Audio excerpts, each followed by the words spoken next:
to begin. You're listening to Magrito Podcast Network, celebrating the culture of Chicanos and Latinos one story and voice at a time. Listen to more Magrito Podcast Network shows over at magrito.net. You're listening to KQBHLP, Los Angeles, California, 101.5 FM, a community service of the Boyle Heights Arts Conservatory, broadcasting live on your FM dial and streaming on kqbhla.com. You're listening to The Social Primate with your host, Eddie Aguirre. And today joining me, we have Kiki and Brenda. They're the co-executives of El Sereno Community Land Trust. Welcome. Yay. Thank you for having us. Thank you guys for coming out. I mean, today is your guys' day because, we just finished listening to you off of Soundworks with Michael. It's like a KQBH Land Trust takeover. Well, it's important, I think, to have this conversation. I honestly didn't become aware of this until a couple of days ago when you came into the store. I was helping you print out some posters, and you were kind of giving me like a breakdown of what this community trust or land trust at this point has been kind of working up to. Yeah, we're new to the housing game. Mm-hmm. If you really think about it, affordable housing has been around for a very long time. And what people really see on the news and what the city, what they are able to see is these big affordable housing companies that they acquire land and they build affordable housing, and then the companies move on and develop something else.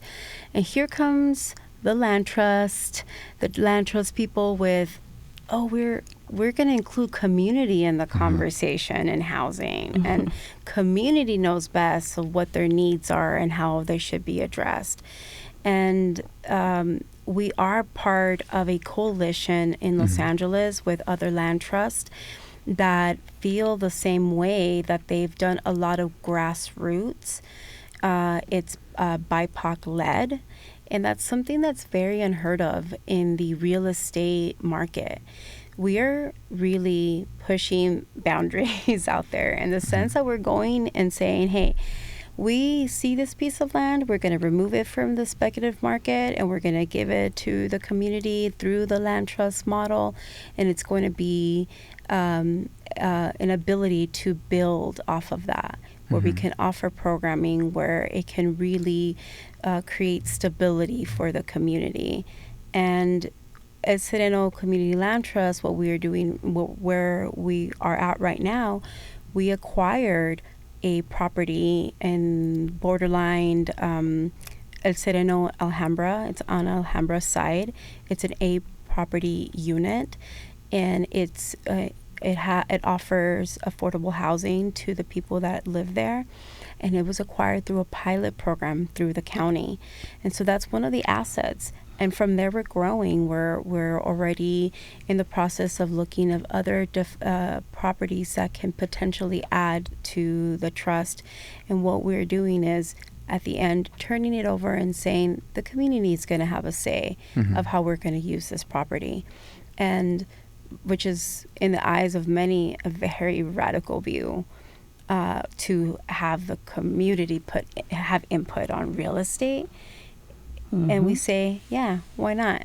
I like that. That's a good response. I mean, because if not us, who, right? And that's always the big question. Like, if it's not going to be somebody in the community that's going to do this, then we can't expect somebody else who doesn't know the area to come in and make the changes that are required to improve these areas again. Now, in simple terms, again, I didn't even know what a community land trust was until a couple of days ago, when I really started going deep into the research, trying to figure out what it means to the community as a whole and how it benefits them. Now, can you give me a little bit of breakdown of what that means in super simple terms? We can start, I think, maybe from before even the community land trust model existed, and to what is the community land trust model trying to replicate or do from our ancestral histories, which aren't too long ago. And that is to make it so that there isn't anyone that owns Mother Earth, that owns land, like that we're part of the land, right? And we need to make sure that the land is healthy for future generations moving forward. And that's something that colonialism has destroyed throughout the world, and capitalism has destroyed throughout the world. And in these lands, in Tongva lands, for example, very concretely, when the Spanish Empire brought its soldiers here, it settled its soldiers by allotting them massive ranchos, tracts of land. You know, we still have one called Rancho Palos Verdes. That's one of the ranchos, right? And they were soldiers and they became cattle ranchers in order to be able with the cattle to hold on to enormous swaths of land for the empire. And of course, they enslaved the indigenous peoples, built the mission in San Gabriel, which is right down the street from us, you know, to quote unquote re-educate them away from being native. And it was a very violent process here, just like it was throughout all over these lands, Abya, Turtle Island, Africa, Asia. It's been global now. Yeah. And what that did by carving up the land and allotting it to an owner, it created this culture, one, that land could be owned by somebody, by an individual, and also with the confluence of capitalism, the idea that you could speculate on how much land was going to be worth and then make money off of it. So that's real estate speculation. So it starts from settler colonial times and it continues today with gentrification, for example. Gentrification is the process of people, the gentry or the upper class, you know, coming into an area, community, a neighborhood that had been working class, working poor, largely unhoused people that had been abandoned by the state, by the system. And now they're going to, quote unquote, do urban revitalization. So now all the potholes are going to get fixed. Now the trash is actually going to get picked up, right? And so then property values increase, meaning rents increase, housing prices increase, and so if you're a renter, you get displaced really fast, right? And that's that game of real estate speculation. Like when developers come in, like a lot of them are not from the community; they're just trying to make money, and that's a really powerful way, fast way to make money is through real estate. And so what a community land trust does, and a community land trust model, which is a nonprofit that holds onto the land so that there is no individual owner. It uses the nonprofit, the state, to kind of use it against itself in that way, even though it has limits, because nonprofits still belong to the state, can be taken away from the state, but it's a nonviolent way to get land back, with of course limitations. So this model, the community land trust model, was a model that has its origins in the Black Power civil rights movement of the South in the 1950s and 60s and 70s as a way to try to use the existing system to kind of hack it to be able to hold land in common. So those who hold the land are not the owners, they're the board. They hold it in trust for the community, for future generations, on and on.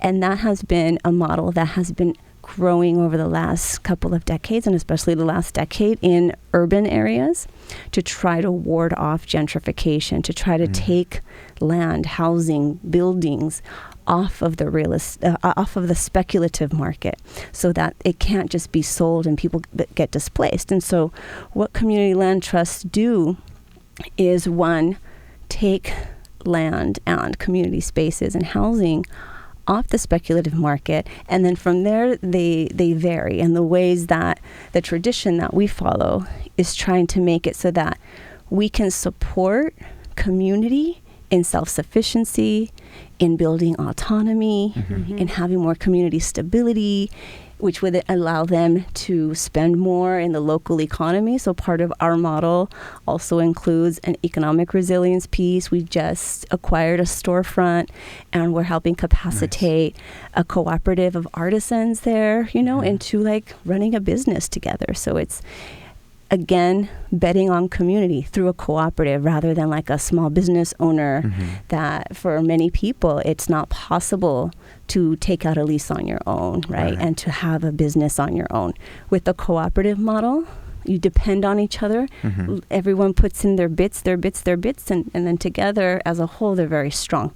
It just takes a different kind of cultural practice of like cooperative decision making, lots of meetings, being your skin in the game with somebody else, So but we use land as a way to learn from that way of being, working with together, being able to build on community.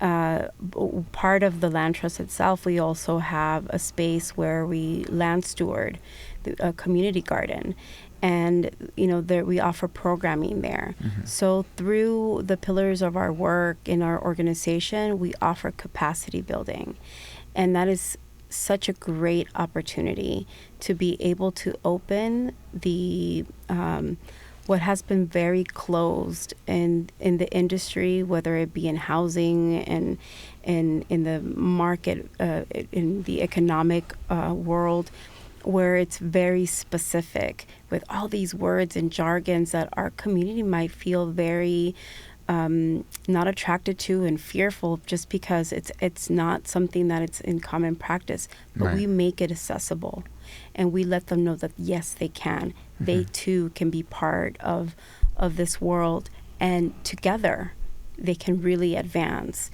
and move forward in acquiring a world that we've been so disconnected to. And I think that's something that's really beautiful about the model, especially in housing, because I've seen how it works with the bigger housing entities where they just develop, like a stamp, build, develop, move on, build, develop, move on. And then the communities, yes, they have a level of affordable housing, but it's not deep affordability, and it's also still a very tenant landlord base. But when you are also working in the sense that you're, teaching and capacitating tenants with their rights and how to come together and work through solving problems, that is a model that's going to be, there's a lot of work, but there's a sustainability component to it. You don't feel used as a tenant. You have a contribution as to where you're living at and how it's designed. Some of the co-ops in the land trust model also offer a community garden. For us, we really look forward into tapping in all those green initiatives, and not in a way where they've been kind of taken and used in the gentrified way. We want to be able to connect the earth with what it offers, with community, along with having that foresight to see what is a system, how is it built, how is it restrictive, but how can the land trust use that knowledge, play the game, but also bring back the resources to the community. That is very vital for us. Right. No, I like how you mentioned earlier, kind of like hacking. It's like hacking the system. Like you find these loopholes that you can kind of navigate around to still benefit you on your end. But that only comes with us, being putting ourselves in front of this information, because, like you said, there's a whole lot of people who don't know this information. Now, what are some of the biggest challenges you have faced when it comes down to kind of bringing these ideas to people, trying to have them convinced to be, partake in this, when for so long everybody's used to just kind of looking after themselves, Policy.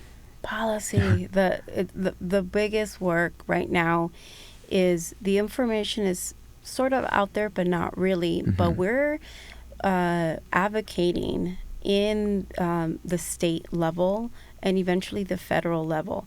For one, we have a win when we were able to collectively have the government acknowledge the definition of what a land trust is, and to expand it to include open spaces. And that's step one, because you can't build policy and you can't get funding if there's no policy. And you can't get policy if you don't have the proper verbiage. And you don't have the proper verbiage if you don't have the education. And you don't have the education if you don't have the manpower. So it all, as we're, doing the work of, looking for acquisitions and real estate and all that driving, information, the backbone of it a lot is advocacy. And how we pull people to understand and learn the land trust model is by engaging in a lot of the political things that involve housing, to include land trust, because we want that piece of the pie too. How easier would it be to acquire properties that are run down right now that we can quickly rehab? We're not touring the land. We're not adding anything. We're like, it's already there. It's been sitting vacant. Yeah.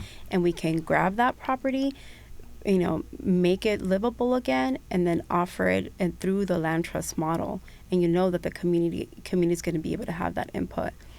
And I think that's important to offer a place for the community to get involved. And they can be. Mm-hmm. There's so many campaigns out there, whether it be through state, the county, the city, that people can learn what the land trust model is and how is it working. And then we have communication because we are part of a network that they can present different models. I think a healthy, there's some land trusts that only focus on co-ops. There's some land trusts that have a lot of rental properties. There's some that just have land. There's some that are just beginning.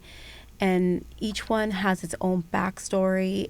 They have their own people that have a defined view of what they're leading. But at the end of the day, especially if you're a land trust based from Southern California and you're part of the Los Angeles Coalition, it's going to be BIPOC led and grassroots led. And that is very distinguishable from a lot of the other organizations out there. It makes it too that like on the ground we have the challenge then, like we're BIPOC led, Black, Indigenous, people of color. In community, one of the challenges we have is trying to convince folks to bet on community rather than on their individual selves, especially when it comes to something like, your home. Mm-hmm.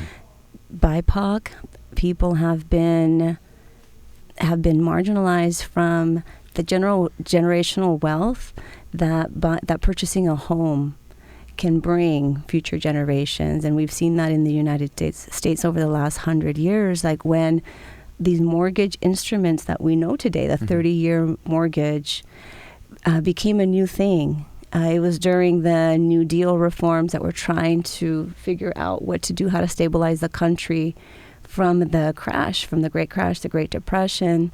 And it was before the Civil Rights Movement, so a lot of the New Deal was very, very racist. Yeah. And including the housing policies, the new mortgages. There was these redlining maps in Los Angeles, but not just Los Angeles, throughout like large cities, over 40,000 people large. And what those maps did was they kind of laid out what were going to be the risky investments for banks to make and which ones were not going to be risky. And of course, like the white, rich areas were favored for these loans, and then where there was Black people and Mexicans as they label in those maps, and they were very, very blatant about subversive elements is what they call people, right? Like this is declining because these subversive elements are coming in. So then that made it so that Black and brown people, Indigenous people especially, were not able to get mortgages for their homes, and so had to continue being tenants, had to continue to pay rent, and did not earn that generational wealth that a lot of white folks were able to, and then pass on to their children, which then of course makes it easier. If you don't have a housing payment to make, it opens up so much of your income, Yeah. But when you're just a constant renter, and it's not deep affordability, then it makes it really difficult. And so then a challenge that we have with, and not just us, it's a challenge that community land trusts have, especially in BIPOC communities, is trying to convince folks like to shift the perspective from getting this wealth from a house as an individual and instead investing in something that's for future generations, but it's with community, and it's not going to create this massive injection of wealth for your family, but it will lower your housing costs so substantially that it could stabilize so that you have more expendable income. Right. So it's that kind of shift in culture that a lot of CLTs face, and we face it as well. But it doesn't stop the work that we do, because there's a lot of people who are already convinced. You don't even have to say anymore. Say no more. Affordability. That's enough. Yeah. No, I mean, it's crazy again, because, when I think about it, I live in the city of Cudahy. Just over this weekend, I was driving past like 2-3 blocks, and every block had a sign outside that said, owned or rented by Jervius Property or something. Mm-hmm. And I was like, damn, this company has a grip hold in like on a bunch of properties in the city of Cali in itself, you know? And it just trips me out, like this, you know, this company is just making money like crazy, and everybody else here is just stuck in this routine and this cycle of just living check to check, you know, just waiting for the rent to go up, you know? What's been very heartbreaking lately, it's the trend of these mega corporations hoarding land, hoarding all this real estate for them to just create renters and no home ownership. Yeah. There are land trusts that do offer home ownership as a part of their trust, but the idea really is to not have these big corporations have the big supply. And they have the big piece of the pie. And so when money gets trickled down to acquire and rehab, a lot of our work is to keep telling our politicians, you make sure that you allocate some of those funds to the land trust. And one of the biggest wins right now is for having the city council admit that the funds that were acquired through the ULA, through the what they call the mansion tax. So if you're in Beverly Hills in the past few years purchasing a really big, expensive property, there's a percentage that you were taxed. There's money held with that money, and that money has been sitting in a pot, and we've been fighting and trying to advocate to ensure that the land trust is able to get some of that money so we can do what we do best. And the fight is constantly through like these big mega corporations that have been using this very model that only benefits the people on top and does a big disservice to the community at large. And we are here to say, nah, it's not going to work that way. Yeah. It won't work that way, because once you have the land and it's led by community, then you can do awesome things like programming that is really based towards uplifting our roots. Yeah. Or offering the political education and giving the historical background, because you cannot rely on our institutions, on the ivory towers to give all that information.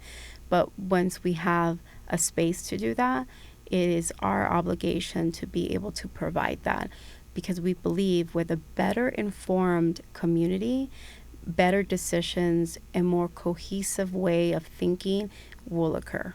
Right. Now, for a little bit of background on this organization you guys have been involved in, I think from my understanding it's like 2017, right? Like Eastside Cafe, was that? Yeah, so Eastside Cafe is a space in El Sereno that has been around for 2 decades and is on that 710 freeway corridor that didn't get built. So the 710 Long Beach Freeway that stopped when it hit, stops abruptly. All of a sudden, right, it ends.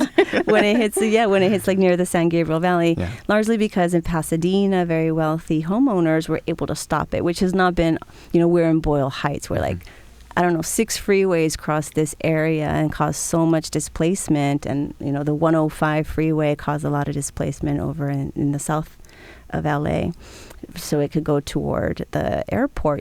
There's just a massive history of freeway displacement in Los Angeles, but the 710 is a little bit unique in that, El Sereno, a very working class, working poor area, kind of has its fate tied to Pasadena, which is wealthier, in that the Caltrans was going to build the freeway extension so that it could extend from Long Beach, from the port of LA, all the way up to the 5 freeway.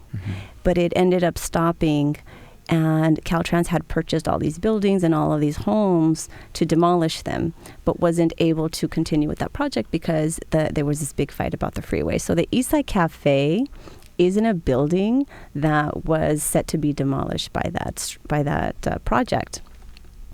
And so the Eastside Cafe, which has been there for a couple of decades, was going to be gentrified out.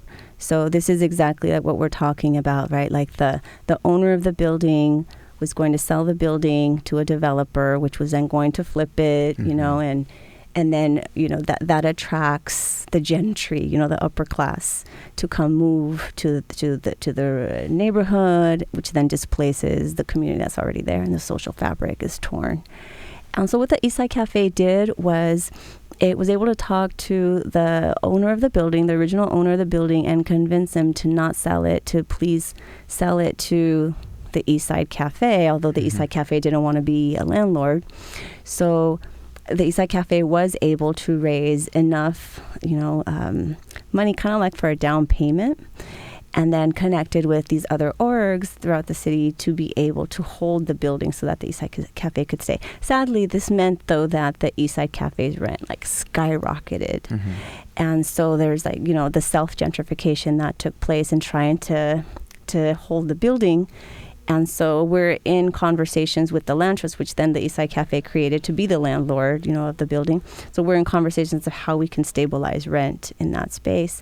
And since then, we've had the Reclaiming Our Homes campaign, which are unhoused people who, under the pandemic, when everyone was being told to shelter in place, didn't have any place to shelter. But there's all of these houses on that corridor that were, many of them, perfectly good houses, right? And they took shelter. Hundreds of them.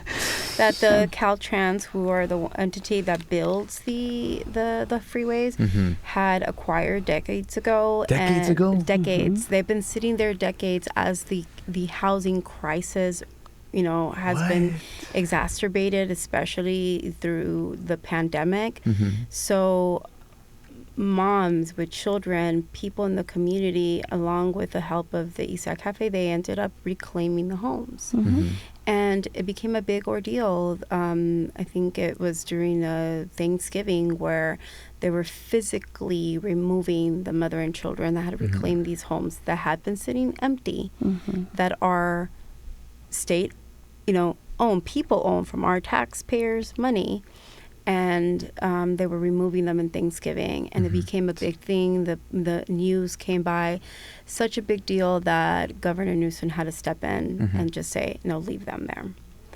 And the fight still continues till this day. Caltrans was forced to really admit that they were never going to finish the 710 freeway, and that all the houses in the corridor would have to go back into market. And out of all of the houses, they're right now starting to sell them, and the people that are able to bid are established nonprofits. From the first round of bids, we put in our 2 cents. We say, hey, we're a land trust, and we think that we know what is best for our community. We got awarded 1 home. And meanwhile, other bigger agencies have gotten more than that. And this is just the first wave. Meanwhile, the people that have been living in these homes, who decided to reclaim them, they've been getting evicted slowly. They're getting tossed from their home without really the services and the rights that the Roberti law states, that they are able to get first dibs on being able to buy the home after you're living in a home of these Caltrans homes for 2 years. That technically Caltrans, what they should do is be able to sell those homes to the people who are living there. I mean, even the community that had been living there wrote letters of support to the Reclaiming Our Homes campaign, to the people who have reclaimed the homes, in support that they've said that they've changed the community. They don't have to worry about squatters. It's children going to the school. It's seniors that are able to get their access to their health care. Stability, growth has happened, but now they're being teared down again by being evicted and not being listened to by these institutions that could do the right thing, but choose not to, rather go through this long process to get rid of the homes.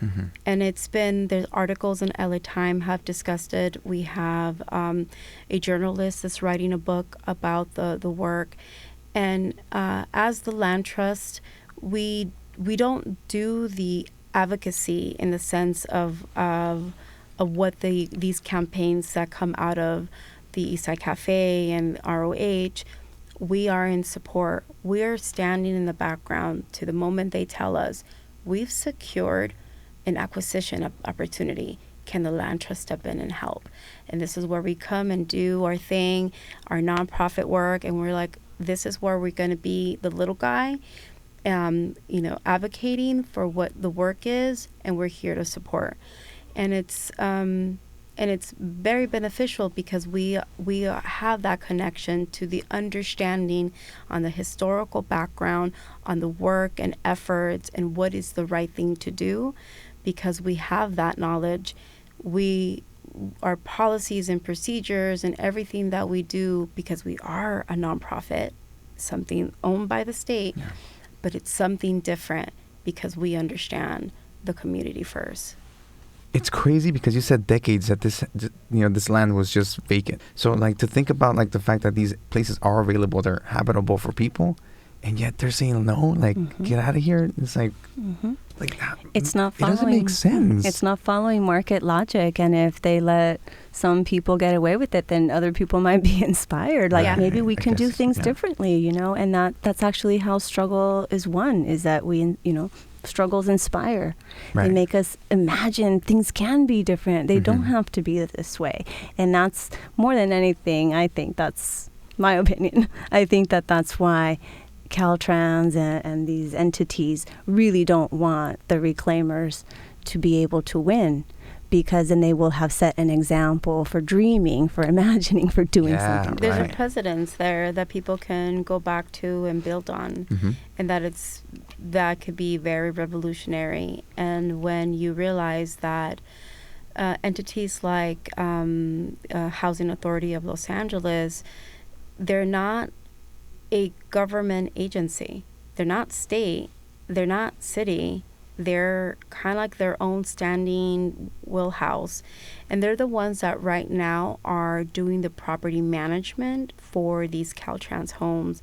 And they're working with Caltrans and ensuring that the people who do reclaim the homes don't stay there longer than 2 years, so they get evicted, because otherwise that Roberti law kicks in. And then they have to sell them the house for what they were originally purchased back, in the 70s, which is like... They're cheap. Yeah. And now they're worth a lot of money. And so a lot of these houses are being purchased and just flipped. They were awarded through other agencies, and these agencies are just flipping them.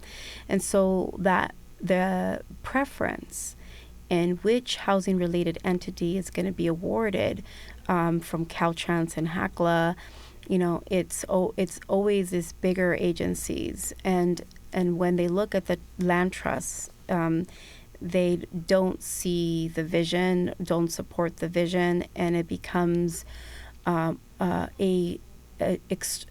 extremely design struggle through court and legal cases, where it is very much designed to make people exhausted and stress. War of attrition.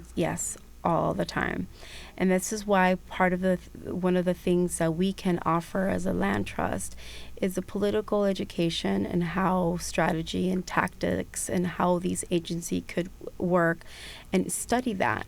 And I'll let Kiki explain a little bit of the workshop that she's working with our community members. Yeah, with Reclaiming Our Homes, we have a study group where we're reading out loud Sun Tzu's The Art of War, which is a very ancient text, like over 2,000 years old. And it's a text of military strategy, a specific kind of strategy, war strategy. So there's different kinds of strategies, but usually when we think of how we live, like we're in such a deep culture, as if like the whole world is a chessboard, dog eat dog, you're always in war, you're always sizing someone else up, right? So The Art of War, as a book of strategy, traditionally was only something that the generals or the kings would be able to read, and the soldiers would only learn tactics. So the difference between strategy and tactics is that tactics are the methods that you put in place the tools that push strategy forward. And strategy is like the bigger vision, the bigger shift in power that you see, that tactical moves here and there can push forward. And soldiers were not taught strategy because then they could overthrow the generals, right? And it continues to lead on that break. Like, there isn't a conspiracy to not have anyone read The Art of War, which is a strategy book.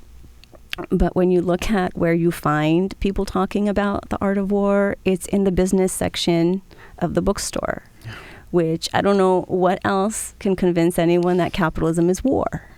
Capitalism is war, right? So with the reclaimers, what we're doing is we're reading that book, recognizing this is how they talk about us. When they are talking about the enemy in this book, we're the enemy. Yeah. We need to recognize the ways that they divide and conquer, for example, the ways that they deceive. Deception is an enormous part of military strategy.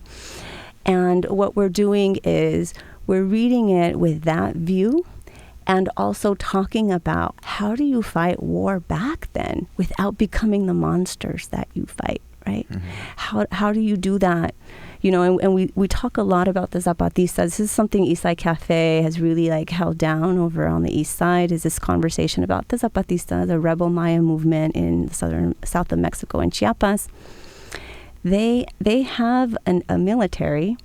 They haven't fired a shot since their uprising in 1994. They build their own schools, their community. They took land. So when we think about the importance of land, is what makes it possible. They have their autonomous clinics, their autonomous government, their cooperatives, their homes, their milpa.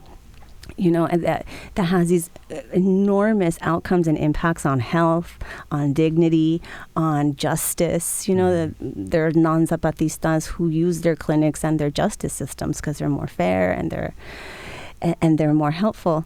So what the Zapatistas say about their military is, we're a military fighting so that there are no more militaries. For us to be annihilated as an army is our goal. We don't want to be an army. To be a soldier makes you not fully human because you have a weapon, and might is right in that case. And that is not being a full human. To just shape the world through force, through might. So we're reading The Art of War with this in mind.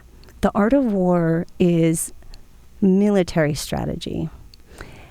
And we would like a strategy in the end where we can all be cooperating, not competing against each other, side by side in all of our differences, right? In this really beautiful collective, which what makes us strong is our differences, not our sameness, which is a whole other conversation about assimilation, which is also an art of war, sadly, right? Assimilating into whiteness, for example, in the context that we're in, is keeping anti-blackness.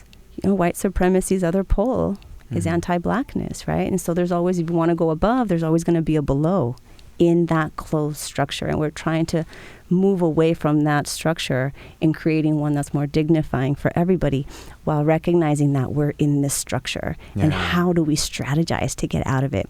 And we need to know strategy together with tactics, so that we're not just putting out fires here and there, because there's always going to be something that needs our attention.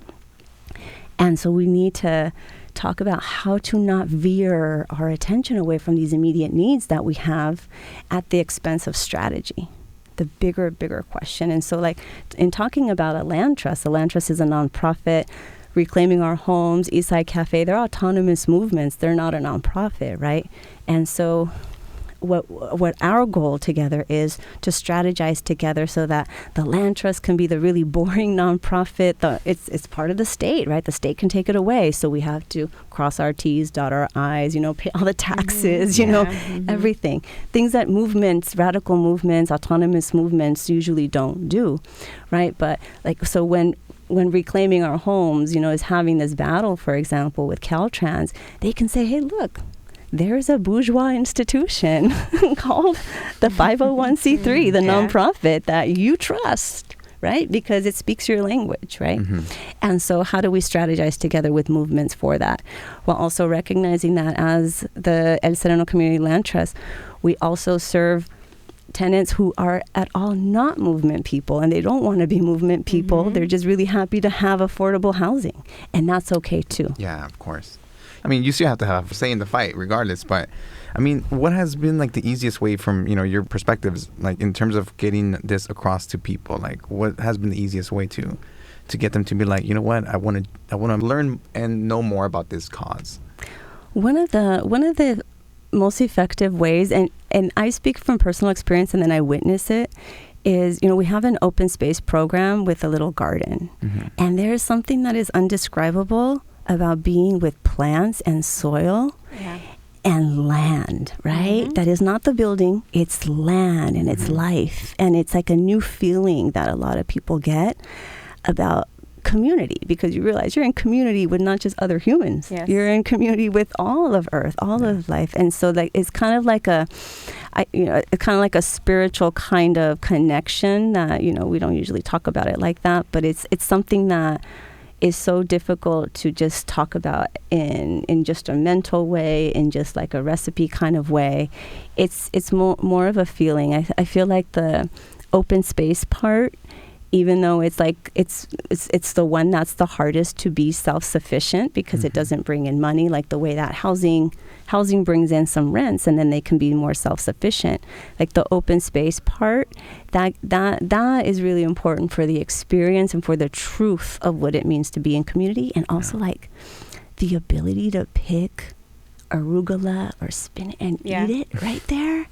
What? Like, and then you learn what a carrot looks like. Yeah. It's not from the grocery store. Yeah, from the ground. Yeah. Weaving all of that together, with our housing, economic resilience, cultural arts, and open space. Like it's like this social fabric that we're trying to weave in, where just focusing on one doesn't really capture the whole social fabric that is the mental, the emotional, the physical, and the spiritual. I was trying to think of that triangle.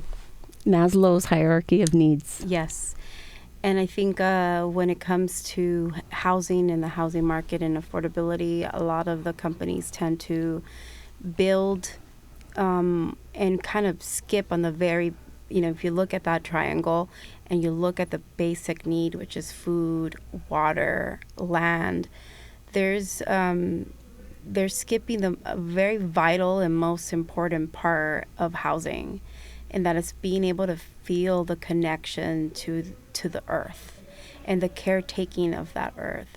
So when we have open spaces where they offer that physical touch of being able to plant your plantita and eat something that you've grown, and it's a place setting where intergenerational programs can be offered. When you have the older folks telling the little kids, it becomes so captivating that it's an experience that you leave and can really change your perspective of what it means to be a land steward and a caretaker of land versus being an owner of the land.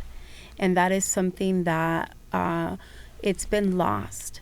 We are very lucky that we have, we're BIPOC, but we're really proud to say that one of our board members is Tomba, and her family is, from here, and she corrects us when we get how we say things, how we get it wrong, and when we're talking about, we'll say land back. Oh, wait a minute, that's not the proper term, or we think we're being progressive. We'll be checked.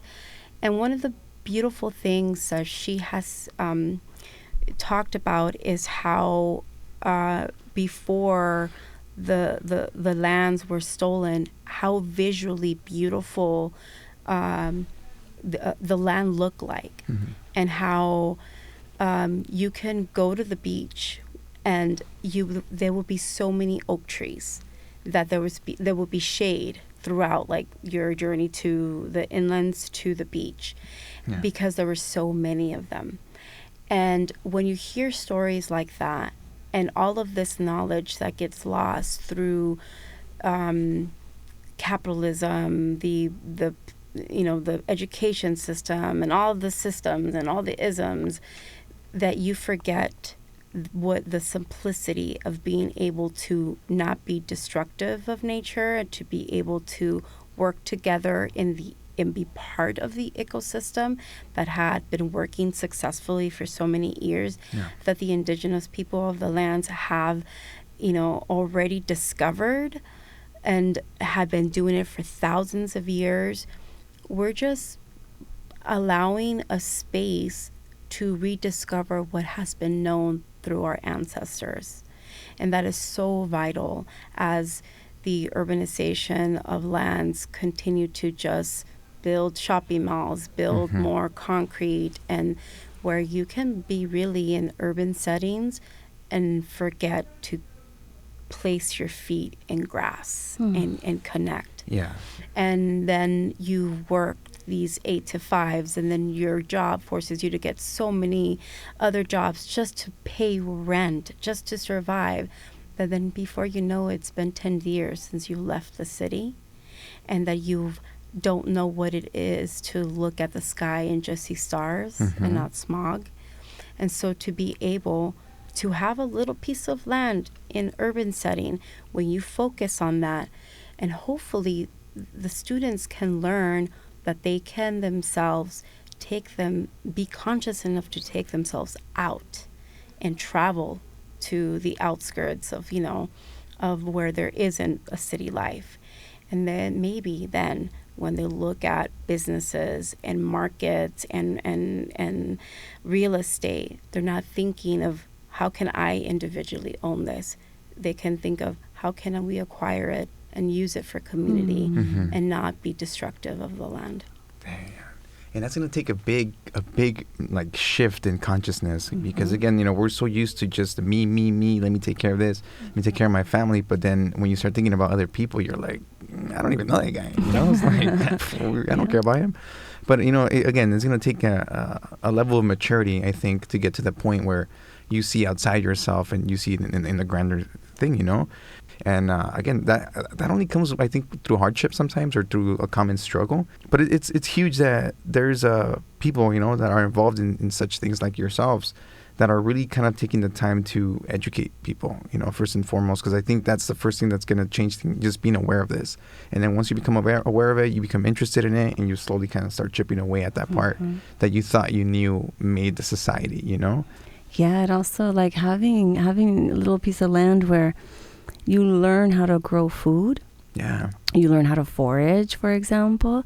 There's something that does to our mental health in terms of, wow, like even if I don't have income, I won't starve. Yeah. And that's the importance of that, like that empowerment, and then passing it on to the next and the next. And so we're very conscious to make sure that these are family events and that there's always little kids, because it's so important for the land trust to continue. Like we really do mean generations, and hopefully it's those youth who will completely surpass everything that we're saying right now, right? And we'll be able to hold it down and then continue with more youth, more generations forward, and be able to have that peace of mind, peace of heart, that when there's land that's accessible, even if there's high unemployment, there's still an opportunity for you to live, to have shelter, to have food, and to have community, which is part of that safety and part of that wellness. Crazy. Now, before we start wrapping this up, you guys have the event coming up on September 14th. Oh, yeah. What is the best way to have people involved and learn more about an organization such Land Trust? Have a pachanga. We're having our very first annual cumbia fundraiser. We're calling it the pachanga, and we're gonna have La Mera Candelaria, who is going to be performing live along with DJ Amdex. It's going to be Saturday night, September 14th, which is just around the corner. It's going to be from 5 to 9. We're going to have cumbia, food, drinks. You know, the tickets are going to be $35, and it is a fundraiser. It's going to go back to our org to do the work, for us to be able to do the work that we do, that we talked about during this hour. It's going to be in Cypress Avenue. It's 1153 in LA.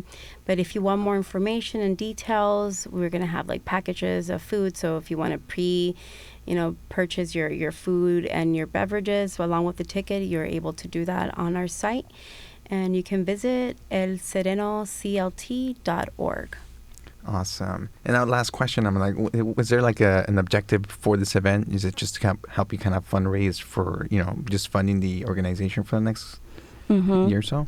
Yeah, it's our very first annual fundraiser. So something that's really important for any org and a nonprofit like us is to have different revenue streams. And so like we can't just like depend on grants, right? We can't just depend on tenants' rent. So like events is one of them, for example.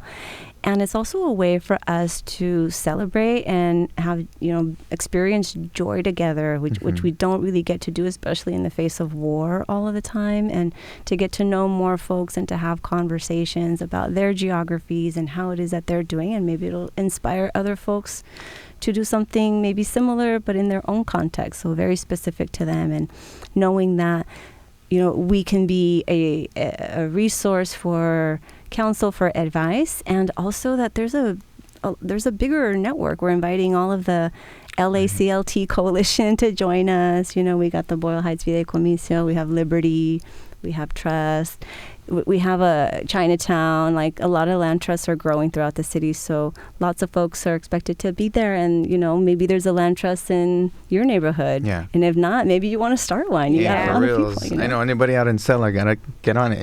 That's right. That's right. And then it so happened that we kind of timed it where next week it's going to be the California CLT Network Conference. So all these folks from throughout California are going to be meeting, and we're going to be talking about land trust stuff and how to move the work forward. So it's in this, it's going to be in the same week. We'll do a lot of work during the week, and then hopefully, we'll have people join us on that Saturday. So not only community and board members and members who have been active in the land trust and other land trust people will be there from Los Angeles and throughout the state. So it's a great space to learn in a way where we can just pachanga it out. So and pachanga it out to la Mera Candelaria, who has a lot of education in her songs and her lyrics, like about the Tongva people and the resistance. And so we connected to like why we even do the work, like and how it didn't start last year, real estate speculation. Like we got to go deep into the history to really understand like how deep it is, and like the kind of work that we need to do to untangle that and then reweave something else. Yeah. Awesome. Well, thank you so much for making the time. One of the good things that I like about these events is that it just brings, like you mentioned, people from different places together, and at the end of the day, it kind of helps makes these issues feel a little bit more easy to tackle on, because there's people everywhere. We're not alone. We are together. We're all facing the same issues from the big structure, and we're here to make a difference in a very innovative way, in a more holistic way. So people can also follow us on Instagram, El Sereno Community Land Trust, all together. Big, long one, but on IG. Awesome. Kiki, Brenda, thank you so much again for making the time. Everybody else, you're listening to KQBHLP, Los Angeles, California, 101.5 FM, and we'll see you guys next week.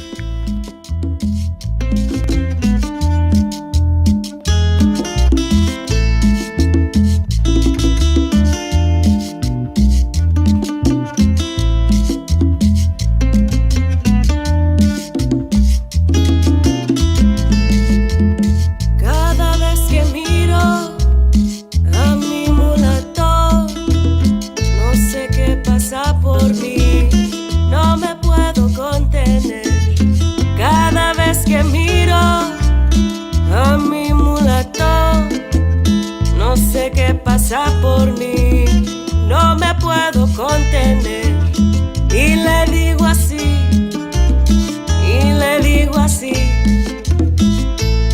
mulato,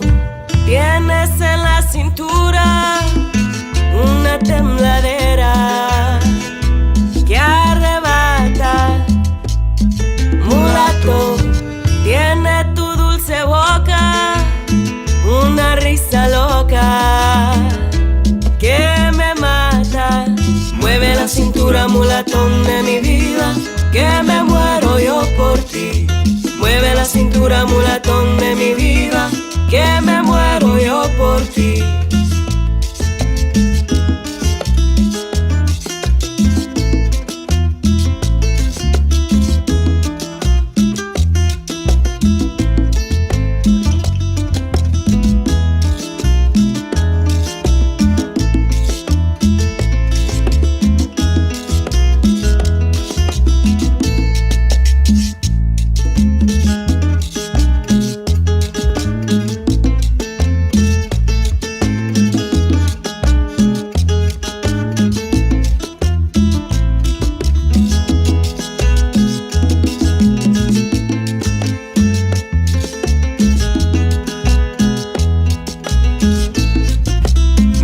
Cintura, mulatón de mi vida, que me muero yo por ti.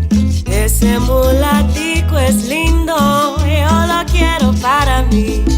Mueve la cintura, mulatón de mi vida, que me muero yo por ti. Cuando hicieron los mulatos, los hicieron para mí. Mueve la cintura, mulatón de mi vida, que me muero yo por ti.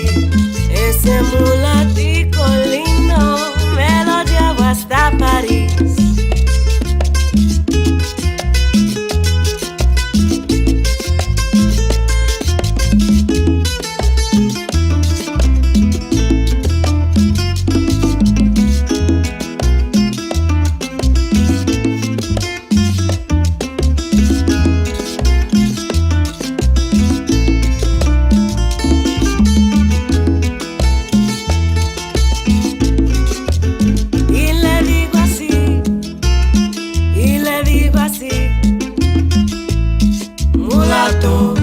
Tienes en la cintura una tembladera que arrebata.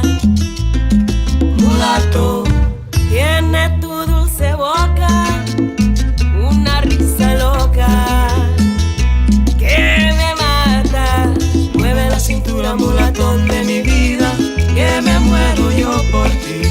Mueve la cintura, mulatón de mi vida, que me muero yo por ti. Mueve la cintura, mulatón de mi vida, que me muero yo por ti. Mueve la cintura, mulatón de mi vida,